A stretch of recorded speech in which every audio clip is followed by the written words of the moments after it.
Bem, criou perigo em uma outra situação, muito mais na categoria dos seus jogadores do que em qualquer trabalho tático. O Flamengo se desmancha nas mãos de Renato Gaúcho. É impressionante a rapidez com a qual ele vai desmanchando o time. Aí você vai dizer, mas ô Mauro, você elogiou o Renato em outros momentos? Sim, isso comprova que nós não temos má vontade nenhuma aqui no canal como técnico, com nenhum técnico.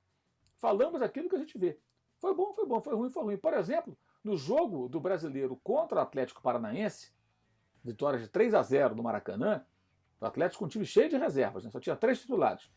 Mas o Flamengo fez uma grande exibição. Eu até citei a época, em vídeo aqui, escrevi, que teve momentos de Klopp, como no gol de Andrés Pereira, num contra-ataque sensacional, e momentos de Guardiola, com uma pressão avassaladora, que foram 2 gols em menos de 10 minutos, pressionando a saída do adversário.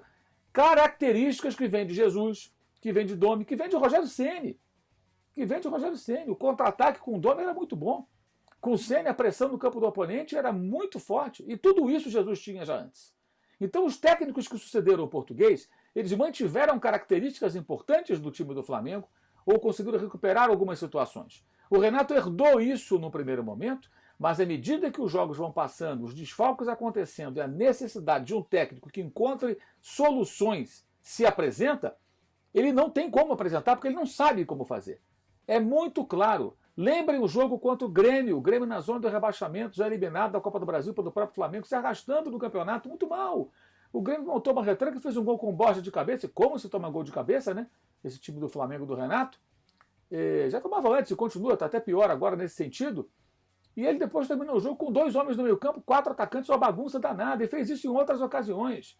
O Renato não tem visão. Falei no vídeo, quando ele estava sendo contratado para ser anunciado, esse vídeo, inclusive, coloquei o link do meu Twitter. Quem quiser, assiste lá. E eu falei à época, em julho, 10 de julho, que o Renato não seria, por mim, contratado se eu fosse dirigente, porque o trabalho dele nos 2 últimos anos foi ruim. Eliminado já em 2021, na fase de preliminar da Libertadores, pelo Independente Del Valle, com o Grêmio, depois de contratar jogadores do Grêmio.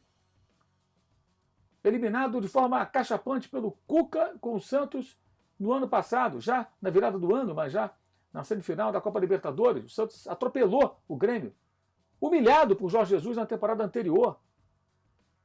Perdeu a final da Copa do Brasil para o Palmeiras, treinado por Abel Ferreira. Não viu a bola o Grêmio. Totalmente dominado pelo time paulista, a equipe do Renato. O Renato veio mal há muito tempo.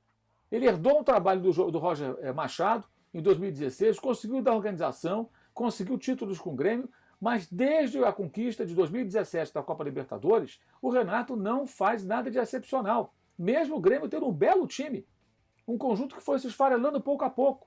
No Flamengo ele chegou, a coisa funcionou no primeiro momento, aquela coisa da motivação, os jogadores já sabendo o que fazer, mas aos desfalques, as convocações, as lesões, e aí você precisa de um treinador que encontre soluções. E aí as pessoas que reclamavam do Arão na zaga percebem que o Léo Pereira na zaga é muito pior, porque não tem a saída de bola do Arão, e como zagueiro erra mais do que o William Arão. Errou na origem do lance do primeiro gol do Atlético nesse jogo do Maracanã, e falhou, foi em cima dele que o Atlético fez 2 gols de cabeça na Arena da Baixada. O trabalho do Renato, nesse exato momento, depois das derrotas, 4 do Maracanã, 11-1 placar agregado nas derrotas, 4-0 para o Inter, 1-0 para o Grêmio, 3-1 Fluminense, 3-0 Atlético. Faça as contas, 11-1 nas 4 derrotas, todas elas sofridas no Maracanã. O Renato foi eliminado pelo Atlético Paranaense em Copa do Brasil pela 3ª vez, 2 com o Grêmio e 1 agora com o Flamengo, freguês do Atlético.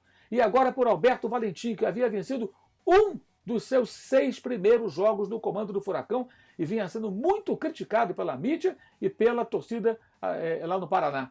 Essa eliminação foi assim uma maneira escancarada de mostrar como o Flamengo errou clamorosamente ao contratar Renato Portaluppi.